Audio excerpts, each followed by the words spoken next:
할렐루야. 감사로 여는 하루, 달라스 새빛연합감리교회의 김형남 목사입니다. 하나님께서 오늘도 우리에게 좋은 하루를 열어주셨습니다. 어제의 어둡고 우울했던 모든 것은 이미 다 지나갔으니 오늘은 아버지 하나님께 기쁨과 영광이 된 하루를 드리는 저와 여러분이 되기를 간절히 원합니다. 오늘 함께 보실 하나님의 말씀은 사무엘하 6장 1절에서 15절까지의 말씀입니다. 제가 봉독하여 올립니다. 다윗이 이스라엘에서 뽑은 무리 3만 명을 다시 모으고 다윗이 일어나 자기와 함께 있는 모든 사람과 더불어 바알레 유다로 가서 거기서 하나님의 궤를 메어 오려 하니 그 궤는 그룹들 사이에 좌정하신 만군의 여호와의 이름으로 불리는 것이라. 그들이 하나님의 궤를 새 수레에 싣고 산에 있는 아비나답의 집에서 나오는데 아비나답의 아들 우사와 아효가 그 새 수레를 모니라. 그들이 산에 있는 아비나답의 집에서 하나님의 궤를 싣고 나올 때에 아효는 궤 앞에 가고 다윗과 이스라엘 온 족속은 잣나무로 만든 여러 가지 악기와 수금과 비파와 소고와 양금과 재금을 여호와 앞에서 연주하더라. 그들이 나곤의 타작마당에 이르러서 소들이 뛰므로 우사가 손을 들어 하나님의 궤를 붙들었더니 여호와 하나님이 우사가 잘못함으로 말미암아 진노하사 그를 그곳에서 치시니 그가 거기 하나님의 궤 곁에서 죽으니라. 여호와께서 우사를 치심으로 다윗이 분하여 그곳 이름을 베레스 우사라 부르니 그 이름이 오늘까지 이르니라. 다윗이 그날에 여호와를 두려워하여 이르되 여호와의 궤가 어찌 내게 오리요 하고 다윗이 여호와의 궤를 옮겨 다윗성 자기에게로 메어가기를 즐겨하지 아니하고 가드 사람 오벳 에돔의 집으로 메어간지라. 여호와의 궤가 가드 사람 오벳 에돔의 집에 석 달을 있었는데 여호와께서 오벳 에돔과 그의 집에 복을 주시니라. 어떤 사람이 다윗 왕에게 아뢰어 이르되 여호와께서 하나님의 궤로 말미암아 오벳 에돔의 집과 그의 모든 소유에 복을 주셨다 한지라. 다윗이 가서 하나님의 궤를 기쁨으로 메고 오벳에돔의 집에서 다윗성으로 올라갈새 여호와의 궤를 맨 사람들이 6걸음을 가매 다윗이 소와 살찐 송아지로 제사를 드리고 다윗이 여호와 앞에서 힘을 다하여 춤을 추는데 그때에 다윗의 배에 에봇을 입었더라. 다윗이 온 이스라엘 족속이 즐거이 환호하며 나팔을 불고 여호와의 궤를 메어 오니라. 아멘. 다윗이 이스라엘의 왕이 되고서요. 그리고 그가 한 일은요. 바로 예루살렘의 중심에 하나님께서 약속하신 그 땅의 중심에 바로 법궤를 하나님의 장막을 거하게 하는 것이었습니다. 오랜 세월 동안에 아비나답의 집에 방치되어 있던 언약궤를 다윗은 그 왕궁의 중심인 예루살렘으로 거처를 계획합니다. 오래도록 이스라엘 백성들의 삶의 주변에서 벗어나 있던 그런 예배가 그들의 삶의 중심에 그들의 모든 중심에 임하기를 원하는 그런 다윗의 마음이었죠.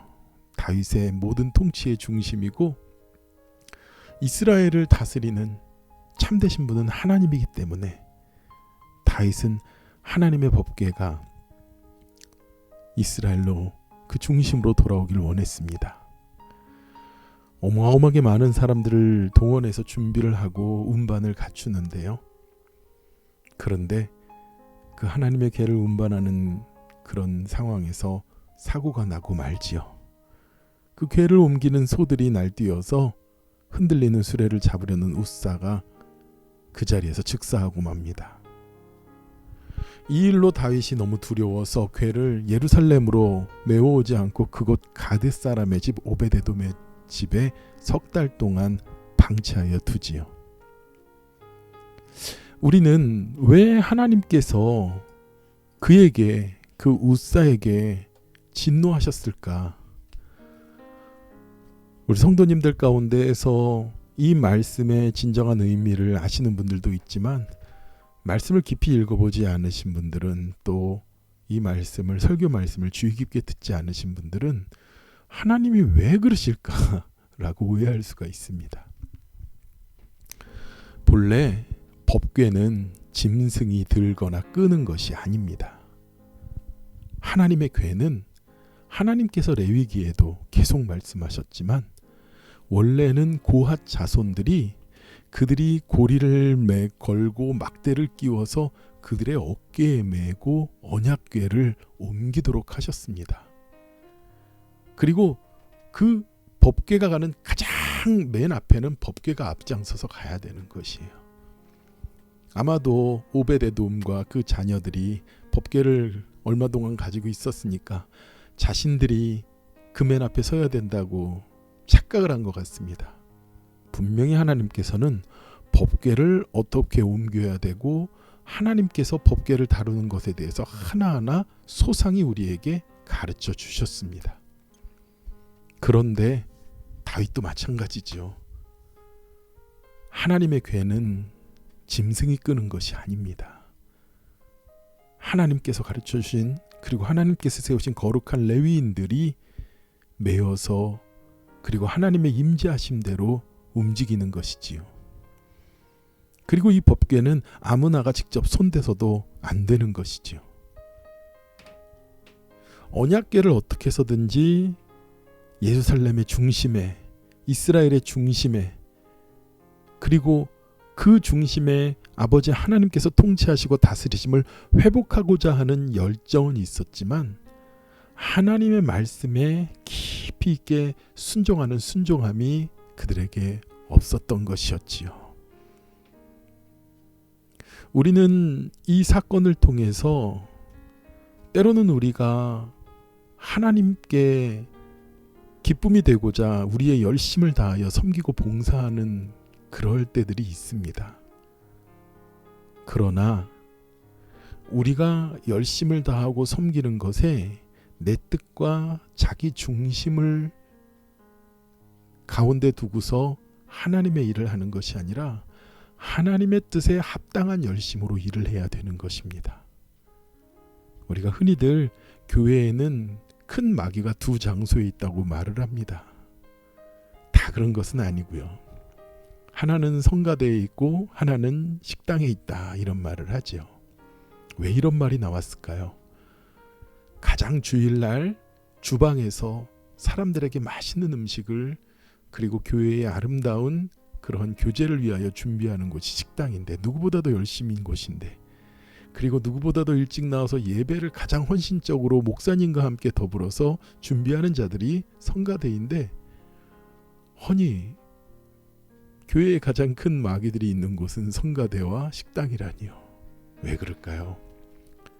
모두 다 하나님을 위하여 열심을 내어서 섬긴다고 말을 하지만 자기의 중심을 두고 자기 열심을 가지고 하나님의 일을 할 때에 하나님께서 기뻐하지 않고 하나님의 뜻에 합당하지 않은 자기중심적 열심이 오히려 공동체를 위험하게 하기 때문에 그렇습니다.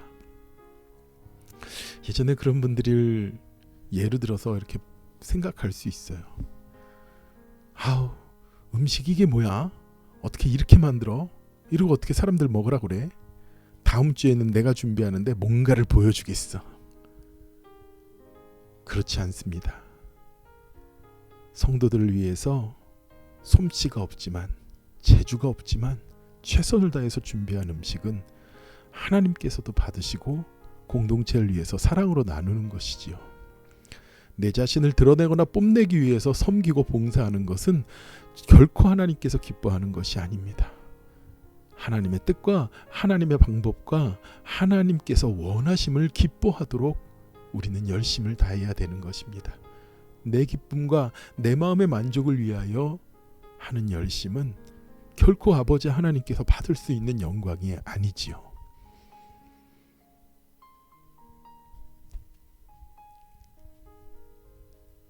이 결과의 가장 근본적인 문제는 무엇이냐면요, 내가 하나님을 거룩하게 여기지 않는다는 데 문제가 있는 것입니다. 하나님을 향한 거룩함은 인간의 정성과 열심과 준비로 채워지는 것이 아니기 때문에 그래요. 왜 그렇습니까? 우리들이 죄로 인하여 점철된 우리들의 모습이, 우리들의 손이 아무리 거룩하려고 거룩을 떤다고 할지언정 내 자기중심이 바탕이 되고 내 중심적인 생각으로 언약궤를 메고 언약궤를 이동하고 판단하고 준비하는 것은 거룩하신 아버지 하나님을 섬길 수가 없는 것이기 때문에 그렇습니다.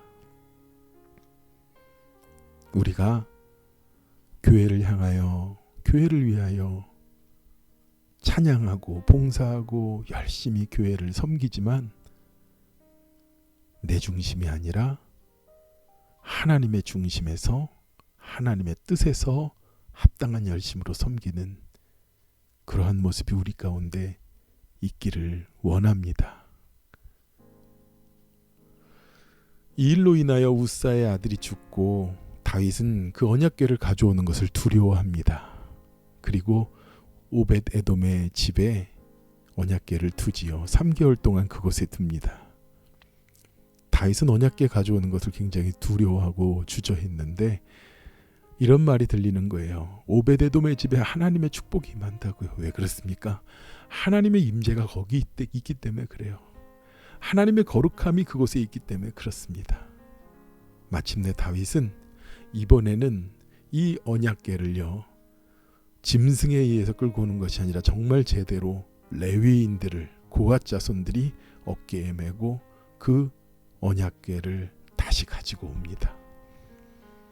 그리고 그 언약궤가 들어올 때 다윗이요, 얼마나 감격하고 하나님이 그들 가운데, 그들의 삶의 중심에, 예배의 중심에, 이스라엘의 중심에 오시는 그 예배의 회복을 다윗이 생각하니까요, 너무 기쁘고 행복해서 그가 뛰놀며 춤을 췄다 그래요.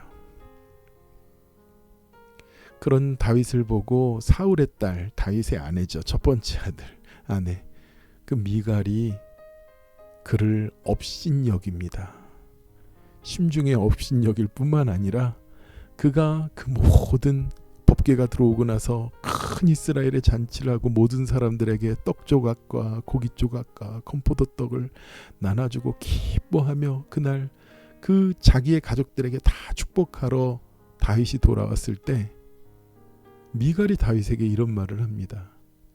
오늘 당신이 얼마나 영화로우신지 방탕한 자가 염치 없이 자기 몸을 드러내는 것처럼 내 신복의 계집종이 눈앞에서 몸을 드러낼 정도로 그렇게 그러더만요, 채통도 없이 그럽니다. 미갈이 보기에는 다윗이 아주 상스러워 보였는지도 몰라요. 채통도 없고. 그러나 다윗은 사람들에게 보이려고 점잔을 떨려고 춤을 추고 그 앞에서, 아버지 하나님 앞에서 그가 기뻐 뛰는 것이 아니라, 사람들에게 보이기 위해서 그런 것이 아니라 오직 하나님 앞에 기쁨을 감출 수 없어서 그가 그렇게 하나님 앞에서 뛰는 것이었죠. 다윗이 이렇게 말합니다. 내가 이보다 더 낮아져서 스스로 천하게 보일지라도 내가 말한 그 계집종에게는 내가 높임을 받을지라.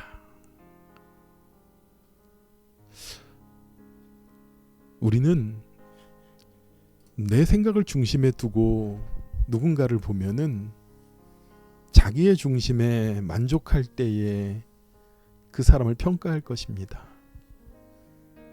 미갈은 하나님 앞에 하나님을 향한 기쁨으로 견디지 못하는 사람의 그 기쁨을 이해하지 못했습니다. 여러분, 이것도 마찬가지예요. 내가 다른 사람들의 눈치를 보고 다른 사람들의 인정을 위하여서 열심을 내고 내 중심적인 판단과 내 생각으로 움직이는 것이 아니라 오직 아버지 하나님을 바라본 다윗은 하나님 앞에서 그 기쁨을 감출 수가 없었습니다. 세상 사람들이요, 우리들에게 그러잖아요. 뭐 그렇게 교회가 좋다고 그렇게 가고, 뭐가 그렇게 좋다고 교회에서 살고, 뭐가 그렇게 좋다고 교회에다가 헌금을 하고, 당최 이해가 안 된다고 말하지만 하나님의 은혜와 하나님의 감사를, 그 기쁨을 이기지 못하는 사람들의 그 마음을 누구도 이해하지 못합니다. 오직 은혜 받은 자만이 알 수 있는 것이지요. 미갈은 그랬습니다. 다윗의 믿음과 다윗의 차원을 전혀 깨달을 수 없는 여인이 미갈이었습니다. 그러나 다윗은 세상의 어떠한 판단과 눈치와 비판 속에서도 오직 하나님만을 바라보고 기뻐하는 자, 그가 오직 하나님을 향하여 뛰놀며 찬양하는 자, 그 기쁨을 가지고 있는 자였습니다. 바라기는 우리 새벽교회 성도 여러분, 우리가 아버지 하나님의 기쁨이 되시기 원합니까? 그리고 주님 앞에 그 받은 은혜에 합당하게 영광 돌리기 원하십니까? 내 만족과 내 중심이 아니라 하나님의 뜻에 합당한 믿음을 가지고 오직 아버지 하나님을 바라보면서 다윗처럼 주님만 오직 기뻐하면서 거룩한 영광을 돌리는 저와 여러분이 되기를 축원합니다. 기도하겠습니다. 하나님 아버지, 우리는 때때로 나의 열심으로 하나님을 섬길 때가 있습니다. 하나님, 내 열심과 내 기쁨과 내 만족이 아니라 오직 주님의 뜻에 합당한, 오직 주님만이 기뻐할 수 있는 그러한 거룩한 믿음과 말씀을 중심에 두고 주님을 따르게 하여 주시옵소서.